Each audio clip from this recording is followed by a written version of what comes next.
रूस के राष्ट्रपति चुनाव के लिए वोट डाले जा रहे हैं। 15 मार्च से शुरू हुआ मतदान 17 मार्च तक चलेगा। हालांकि इन चुनाव को औपचारिकता ही माना जा रहा है।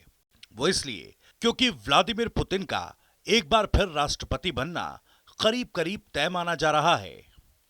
क्योंकि बीते 25 सालों में पुतिन को चुनावों में कोई हरा नहीं पाया।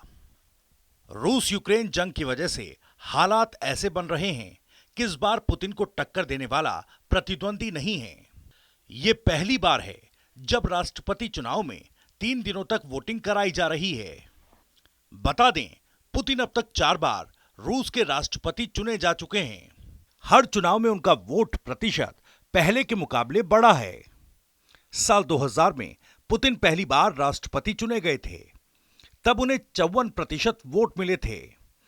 इसके बाद 2004 में उन्हें 72% और 2012 में 65% वोट मिले थे।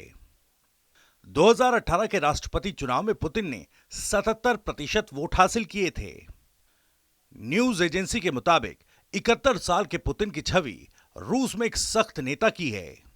उनकी लोकप्रियता की एक बड़ी वजह यह भी है, यूक्रेन से जंग के बीच पुतिन पर वॉर क्राइम के आरोप लगे हों, लेकिन रूस की एक बड़ी आबादी को उनका समर्थन हासिल है।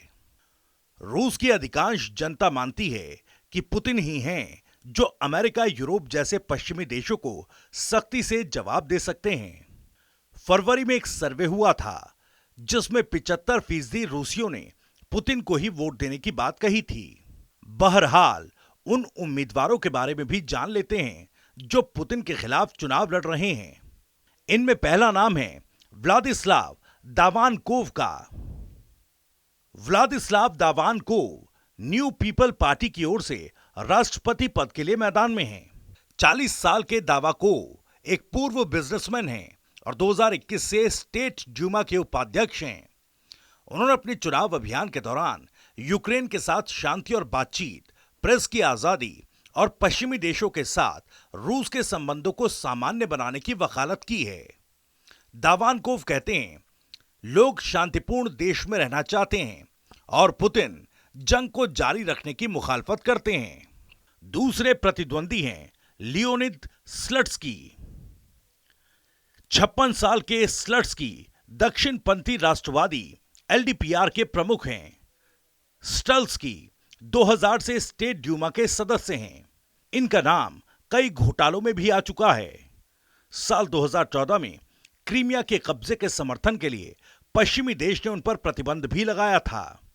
इसके अलावा उन पर साल 2018 में पत्रकारों के यौन उत्पीड़न का आरोप भी लग चुका है। उन्होंने चुनाव प्रचार में कहा है, मेरे चुनाव में खड़े होने का मुख्य लक्ष्य युद्ध में रूस को अंतिम और जल्दी जीत दिलाना है।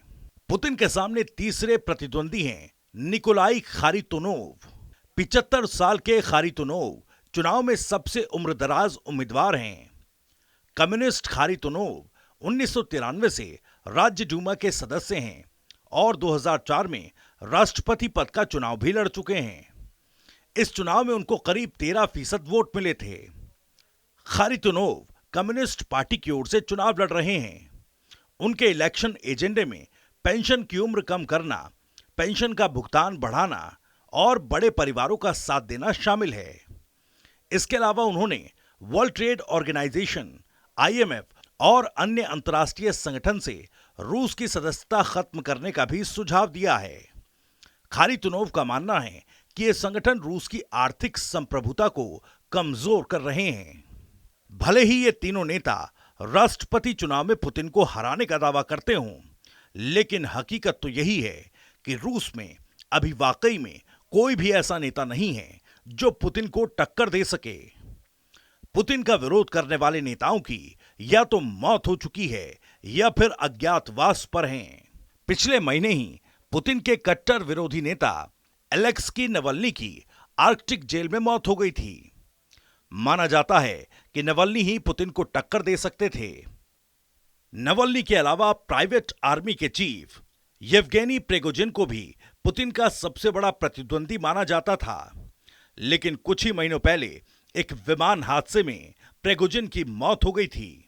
इन दोनों के अलावा पुतिन के एक और विरोधी उभर रहे हैं, जिनका नाम है बोरिस नादेजदीन, लेकिन चुनाव आयोग ने उन्हें राष्ट्रपति चुनाव में खड़ा होने से ही रोक दिया।